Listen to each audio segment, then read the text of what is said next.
आदाब दोस्तों, मैं हूं आपका होस्ट और दोस्त डॉक्टर मुनीर। रेडियो मानू 90.0 एफएम में आपका खैर मकदम है। दोस्तों, जैसा कि आप लोग जानते हैं कि रेडियो मानू 90.0 एफएम की टेस्ट सर्विसेज का आगाज़ हो चुका है। इसी सिलसिले की कड़ी के तौर पर आज हमारे साथ स्टूडियो में मेहमान मौजूद हैं। सबसे पहले डॉक्टर एजाज़ अहमद साहब का खैर मकदम करता हूं, उसके बाद शेख दीदारुल्लाह साहब का भी खैर मकदम करता हूं, और हमारे साथ camera person, senior camera person Ubaidullah Rehan साहब भी मौजूद हैं। तो मैं अब गुफ्तगू का सिलसिला जारी करता हूं। शुरू करते हुए सबसे पहले एजाज़ अहमद साहब से कहता हूं कि आप जो है मौसम का हाल बयान करें। शुक्रिया। आदाब दोस्तों, मैं हूं एजाज़ अहमद। आज 27 दिसंबर सन 2025 महकमे मौसमियात के मुताबिक हैदराबाद में हफ्ते के रोज़ दिन भर मौसम साफ़ और धूप रहेगी। सुबह शाम हल्की धुंध जैसा मौसम हो सकता है। दर्जा हरारत दिन के वक्त ज़्यादा से ज़्यादा दर्जा हरारत 28 डिग्री सेंटीग्रेड रहेगा और रात का दर्जा हरारत 14 डिग्री सेंटीग्रेड होने का अंदाज़ा है। रात के वक्त हवा की रफ्तार कम और सर्द होने का इम्कान है। बेहद शुक्रिया डॉक्टर एजाज़ अहमद साहब मौसम का हाल बतलाने के लिए। सामीन, हमारे साथ इस वक्त मौजूद हैं शेख दीदारुल्लाह साहब, जो हैदराबाद में जारी सरगर्मियों के बारे में आपको आगाही फराहम करेंगे। तो ओवर टू शेख दीदारुल्लाह साहब। जी शुक्रिया। हैदराबाद के मुअज़्ज़ज़ सामईन, ख़ास तौर पर तलबा व तालिबात के लिए एक खुशखबरी। शहर में 38वां किताब मेला इस वक्त अपनी NTR स्टेडियम हैदराबाद में पूरी आबोताब के साथ जारी है। इस किताब मेले में हर उम्र और हर ज़ौक़ के लिए किताबें मौजूद हैं। तालीमी निसाब, मुक़ाबला जाती इम्तिहानात, अदब, कहानियाँ, तारीख़ और बच्चों की दिलचस्प किताबें। तलबा के लिए बेहतरीन मौका है कि वह कम कीमत पर मियारी किताबें हासिल करें और मुताले की आदत को फ़रोग़ दें। किताब मेले का माहौल नहायत दिलकश और मालूमाती है, जहाँ इल्म के साथ तफरीह भी मुयस्सर है। तो आइए आज ही अपने दोस्तों और अहले खाना के साथ NTR स्टेडियम पहुँचे और इल्म के इस जश्न में शरीक हों। बेहद शुक्रिया जनाब शेख दीदारुल्लाह साहब, आपकी इन गुनागो जो हैं मालूमात फराहम करने के लिए हम मशकूर हैं आपके। सामीन, जैसा कि मैं आपसे जिक्र कर रहा था कि हमारे साथ एक और तीसरी शख्सियत भी इस वक्त स्टूडियो में मौजूद है, जनाब उबैदुल्लाह रेहान साहब, जिनसे हम गुफ्तगू का सिलसिला जो जारी रखेंगे। सबसे पहले उबैदुल्लाह रेहान साहब, आपका खैर मकदम करता हूँ मैं। और चूँकि आप सीनियर कैमरा पर्सन हैं, तो इसी हवाले से मैं आपसे गुफ्तगू करूँगा। सबसे पहले आप मुझे ये बताएं, बतौर कैमरामैन अपने जॉब प्रोफाइल के बारे में आप कुछ इजहार ख्याल करेंगे? बहुत बहुत शुक्रिया मुनीर साहब, आपने मुझे इस स्टूडियो में दावत दी। मैं अपने बारे में बताना चाहूँगा कि जो है मैंने 2007 से ये डिपार्टमेंट ज्वाइन किया था, इंस्ट्रक्शनल मीडिया सेंटर मौलाना आज़ाद नेशनल यूनिवर्सिटी का। और यहाँ पर बतौर कैमरामैन मेरे जो जॉब प्रोफाइल है वो है कि वीडियो रिकॉर्डिंग हम रिकॉर्ड करते हैं, वीडियो लेसन्स रिकॉर्ड करते हैं, और बहुत सारे इवेंट्स यूनिवर्सिटी के होते हैं वो भी रिकॉर्ड करते हैं। और इसके साथ साथ अभी मौजूदा दिनों में हम रेडियो के प्रोग्राम भी रिकॉर्ड कर रहे हैं। और ये काफ़ी बड़ा प्रोजेक्ट है और इसकी रिकॉर्डिंग रोज़ चल रही है। और रेडियो मानू के तहत हमने बहुत सारे अलग अलग टॉपिक्स पर प्रोग्राम रिकॉर्ड किए हैं, और वो वक्त टाइम टू टाइम ये प्रोग्राम अभी जो नशरियात होगी इसकी।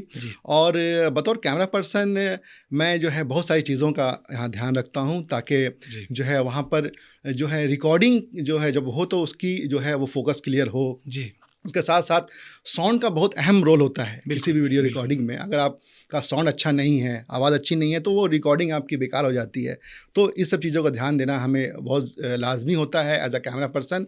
और एक अहम चीज़ होती है लाइटिंग। जब आप कोई भी शूट कर रहे हैं, जब कोई रिकॉर्डिंग कर रहे हैं या न्यूज़ की रिकॉर्डिंग भी कर रहे हैं, हमारे यहाँ न्यूज़ की रिकॉर्डिंग भी होती है जी। और जो हर सैटरडे जो है उसका यूट्यूब हमारा चैनल है IMC मानू पर, IMC मानू के नाम से यूट्यूब चैनल है, तो उस पर जो है वो चीज़ें जो है अपलोड होती हैं। तो उसमें लाइटिंग का खासा ध्यान हमें देना पड़ता है कि जो है सब्जेक्ट जो हमारा उस पर लाइटिंग अच्छी होनी चाहिए। तो इन सब चीज़ों का हमें ध्यान देना पड़ता है। और इसके साथ साथ मैं बहुत सारे रेडियो के प्रोग्राम भी रिकॉर्ड कर रहा हूँ as a producer, program producer. कई सारे प्रोग्राम मैंने जो है बनाए हैं, और टीवी के लिए भी मैंने कई सारे प्रोग्राम IMC के लिए बनाए हैं। जी, बहुत खूब। मैं सामीन के लिए एक आपसे सवाल पूछना चाहूँगा कि एक कैमरामैन और कामयाब कैमरामैन बनने के लिए कौन कौन सी स्किल्स की ज़रूरत होती है? देखिए, सबसे पहले तो आपको अच्छी लाइटिंग की जानकारी होनी चाहिए। किस लाइटिंग पे कौन सा आप जो है शूट करना चाहते हैं, आउटडोर शूट करते हैं तो वहाँ पर किस तरह की लाइटिंग होनी चाहिए। और कलर टेम्परेचर का नॉलेज भी हमें बहुत होना चाहिए। क्या मैं किस टाइम पे कौन सा सब्जेक्ट को शूट करना है। अगर हम शाम पे शूट करना चाहते हैं तो उस टाइम किस तरह की लाइटिंग हमारे सब्जेक्ट पे पड़ रही है। और क्योंकि कैमरामैन का जो बेसिक जॉब, जो सबसे अहम जो काम होता है वो होता है लाइट को समझना। अगर आप लाइट को अच्छी तरह से समझते हैं तो आप एक अच्छे कैमरामैन बन सकते हैं। अगर आपको लाइट की अच्छी समझ नहीं है तो आप अच्छे कैमरामैन नहीं बन सकते हैं। तो इसलिए अगर इंडोर रिकॉर्ड कर रहे हैं तो वहाँ पर कौन सी लाइट की ज़रूरत पड़ेगी। जी, बहुत अलग तरह की लाइटें अभी मार्केट में अवेलेबल है। बहुत सारी जो है वो टंगस्टन लाइट है, बहुत सारे की जो है वो फ्लोरेसेंट लाइट होती है। तो इन सब लाइटिंग की जो है उसमें जो लाइट की क्वालिटी होती है उसकी समझ होनी चाहिए और उसके हिसाब से जो है आपको इस सब चीज़ों का ध्यान रखना चाहिए। और अच्छे कैमरामैन को मैं बताया कि लाइटिंग की तो लाइट की तो अच्छी नॉलेज होनी चाहिए, इसके साथ साथ आपको फ्रेमिंग की भी नॉलेज अच्छी होनी चाहिए। फ्रेमिंग, जी, जब आप किसी सब्जेक्ट को रिकॉर्ड कर रहे हैं तो आपको, क्योंकि देखिए जब वीडियो रिकॉर्डिंग की हम जहाँ तक बात करें तो उसके कैमरा के बहुत सारे रूल्स बने हैं फ्रेमिंग के। तो ये काफ़ी जो कैमरा के माहिरीन रहे हैं उन्होंने इसके बहुत सारे रूल्स बनाए हैं। तो उसकी समझ एक अच्छे कैमरामैन को होनी चाहिए। खासकर जो 2 रूल अहम होते हैं इसके बारे में चाहूँगा कि आपको थोड़ा बता दूँ। एक होता है रूल ऑफ थर्ड, एक होता है गोल्डन मीन रूल। जी, तो इनकी जानकारी आपको होनी चाहिए। आपको सब्जेक्ट को किस तरफ रखना है, फ्रेम करना है, लेफ्ट रखना है, राइट रखना है या सेंटर रखना है। तो इसकी जानकारी एक अच्छे कैमरामैन को होनी चाहिए। और दूसरी होगी लाइटिंग और साउंड का काफ़ी अहम है। और सबसे अहम एक और चीज़ होती है कि आपको जो अपने जो आपके जो साथ में जो आपके जो कलीग्स काम कर रहे हैं तो उनके कोऑर्डिनेशन के साथ काम करना है। अब जैसे टेक्नीशियन है तो टेक्नीशियन के साथ आपको कोऑर्डिनेट करना है कि साउंड प्रॉपर आपके कैमरा में आ रहा है कि नहीं, रिकॉर्ड हो रहा है कि नहीं, और प्रॉपर जो है माइक्रोफोन से टेस्ट कर लेना पहले प्रोग्राम से पहले। जी, टीम वर्क की तरफ इशारा करता है। टीम वर्क, जी, टीम वर्क बहुत अहम है। और प्रोग्राम में आपकी शूटिंग लोकेशन पर जाने से पहले भी बहुत सारी चीज़ों का ध्यान रखना चाहिए। अक्सर होता है कि हम कोई चीज़ मिस कर जाते हैं या फिर बैटरी प्रॉपर नहीं है, हमारे पास इक्विपमेंट प्रॉपर नहीं है। तो इन सब चीज़ों का भी ध्यान हमें रखना चाहिए प्री प्रोडक्शन से पहले ये सब चीज़ों का। क्योंकि अगर आप लोकेशन पर जाते हैं वहाँ पर आपके पास इक्विपमेंट ही नहीं है तो फिर कैसे रिकॉर्ड करेंगे। बिल्कुल, तो इन सब चीज़ों का ध्यान हमें काफ़ी रखना चाहिए बतौर कैमरा पर। जी बिल्कुल। अब ये तो तरक्की याफ्ता दौर में हम लोग शामिल हो चुके हैं, दाखिल हो चुके हैं। तो इस दौर में DSLR और माइक्रोलेस कैमरास और जो है ऑलरेडी जो है स्मार्टफोन्स वगैरह में आ गए हैं। तो इस दौर में जो है कैमरामैन कैसे काम कर पाएंगे? जी देखिए, अब मैं बताऊं तो पहले जो रिकॉर्डिंग का जो मरहला था, जो फोटोग्राफी का जो प्रोसेस था वो काफ़ी आसान हो गया है। ये डिजिटल के दौर में आने से पहले जो है आने के बाद जो है ये सब चीज़ें आसान हो गई हैं। पहले एक कैमरामैन को काफ़ी मेहनत करना पड़ता था ये सब चीज़ें करने के लिए। आपको एक्सपोजर कितना सेट करना है। तो मगर अब क्या, आपके पास एक व्यू फाइंडर आ गया आपके पास। पहले ये व्यू फाइंडर का नहीं था। पहले बिल्कुल। आपको अंदाज़ा से जो है सब कुछ सेट करना पड़ता था और आपके पास लिमिटेड जो है वो एक फिल्म हुआ करती थी। मगर सब चीज़ें आप सब बिल्कुल चेंज हो गई हैं। आपका डिजिटल है, आपके पास मेमोरी कार्ड है, आप जितनी चाहे फोटोग्राफ ले सकते हैं एक इवेंट की। और कई हज़ारों फोटोग्राफ आप एक साथ क्लिक कर सकते हैं। सहूलतें बहुत ज़्यादा हो गई, बहुत आसान हो गई फोटोग्राफी। मैं कहूँगा ये सब कैमरे आने के बाद फोटोग्राफी, वीडियोग्राफी, सिनेमेटोग्राफी आसान हो गई है। और आजकल जो माहौल है उसमें कई लोग जो है वो इस फील्ड में आगे आ रहे हैं। जी बिल्कुल। अब जैसे फरमा रहे हैं कि जो है सहूलतें बहुत ज़्यादा हो गई हैं, तमाम जो है टेक्निकलिटीज़ में भी जो है तरक्की हो चुकी है।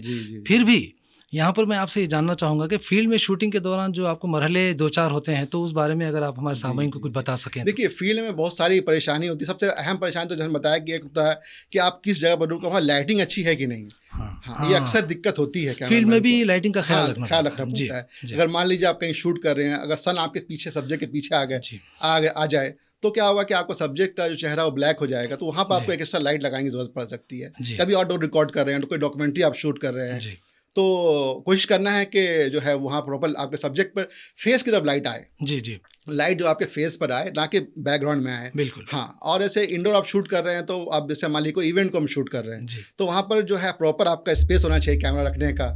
और कोशिश ये करें कि हम जो है थोड़ा वक्त से पहले पहुंचकर अपना सब कुछ सेटअप कर दें और अपना फ्रेमिंग हम चेक कर लें। क्योंकि प्रोग्राम शुरू होने के बाद अगर आप पहुंचते हैं तो आपको बहुत सारी दुश्वारियों का सामना करना पड़ता है और ना ही आपको जगह मिलती है और सब चीज़ों का बड़ा दिक्कत होती है। तो एक होता है। और दूसरा एक और अहम चीज़ मैं बताना चाहूँगा कि कभी कभी आपको बहुत ही कम वक्त में किसी चीज़ को प्रोड्यूस करना पड़ता है। तो वहाँ पर जो है ना आपको सब चीज़ों का टाइम ड्यूरेशन का ख्याल रखना पड़ेगा। बिल्कुल, ये सब चीज़ों का ख्याल रखना पड़ता है। जी बिल्कुल। अब यहाँ जो है अब ये ज़माना तो जो है हर कोई चाहता है कि डॉक्टर बन जाए, इंजीनियर बन जाए या फिर जो है क्या कहते हैं उसे बहुत बड़ी फील्ड की तरफ बढ़ना चाह रहे हैं नौजवान। लेकिन नौजवानों को आज के आप जो मैसेज देना चाहेंगे कि भाई कैमरामैन बनने के लिए उन्हें करियर में आगे फ़ायदा हो सकता है? जी देखिए, कैमरामैन बनने के लिए आप बहुत सारे जो है फील्ड में आ सकते हैं। मैं सबसे पहले तो मैं कहूँगा कि अब जो न्यूज़ में में अब बहुत सारे कैमरामैन हुआ करते थे, मगर अब मोबाइल आ गया तो आजकल मोबाइल से बहुत सारी शूटिंग हो रही है। तो मैं रिकमेंड करना चाहूँगा कि आप मोबाइल फिल्म मेकिंग पर ज़्यादा ध्यान दें बच्चे। मोबाइल पे जो है किस तरह से फोटोग्राफी वीडियोग्राफी हम कर सकते हैं,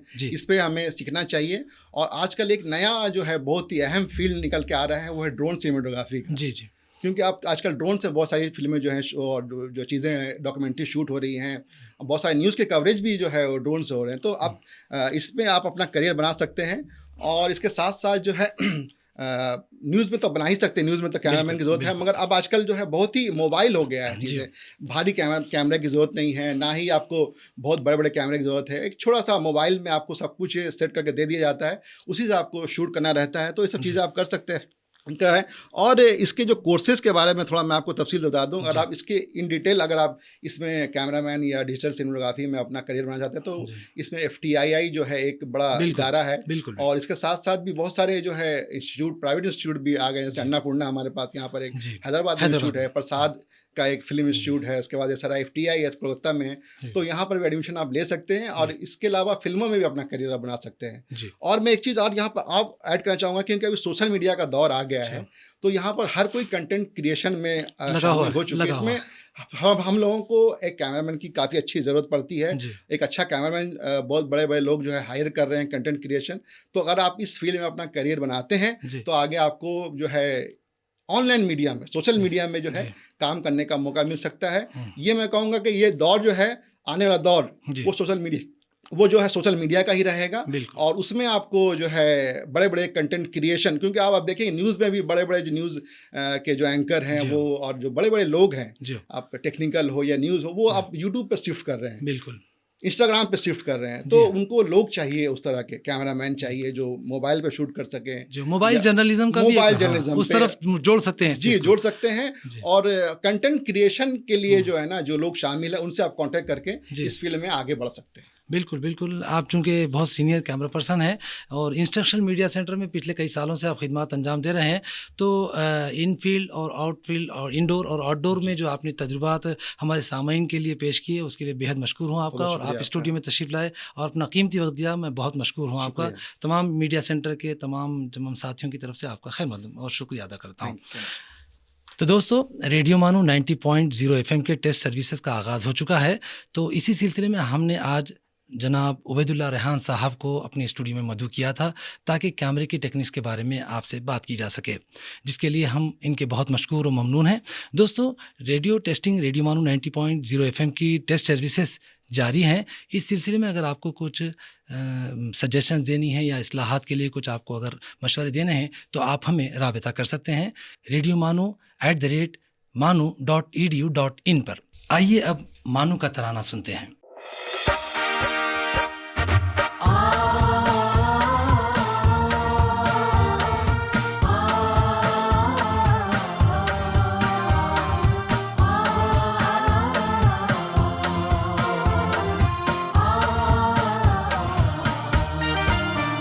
ये बाबे शहरे इल्म है उर्दू ज़बान का, ये बाबे शहरे इल्म है उर्दू ज़बान का।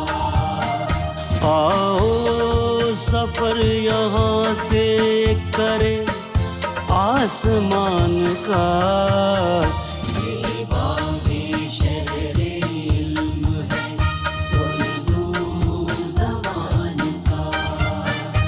ये बाबे शहरे इल्म है उर्दू ज़बान का।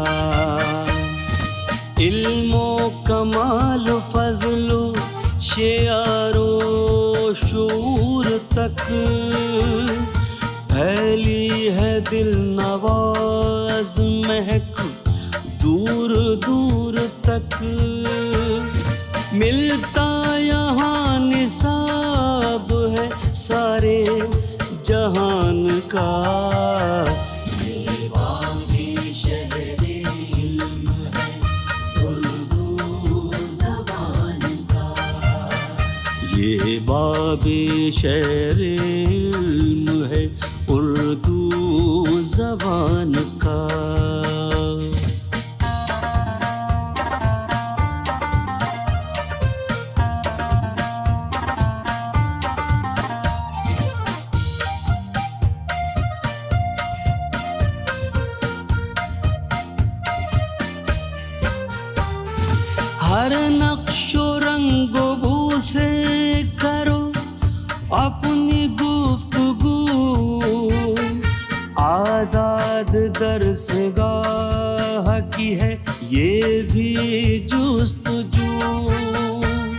सब फासला मिटाते चलो दरमियान का।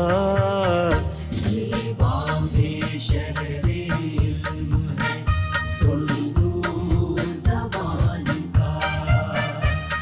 ये बाबे शहरे इल्म है उर्दू ज़बान का।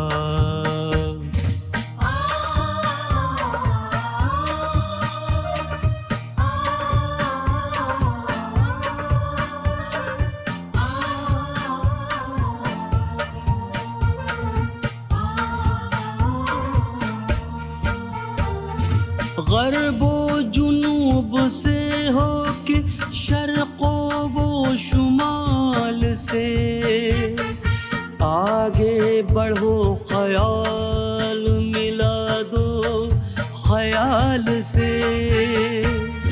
चर्चा हो कायनात में हिंदुस्तान का। ये बाबे शहरे इल्म है उर्दू ज़बान का। ये बाबे शहरे इल्म है उर्दू ज़बान का।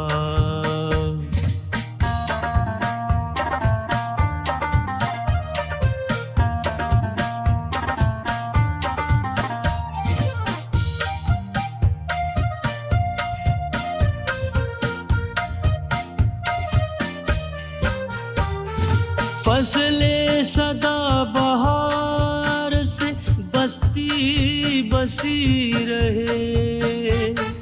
मिलकर दुआ करो कि ये खेती हरी रहे।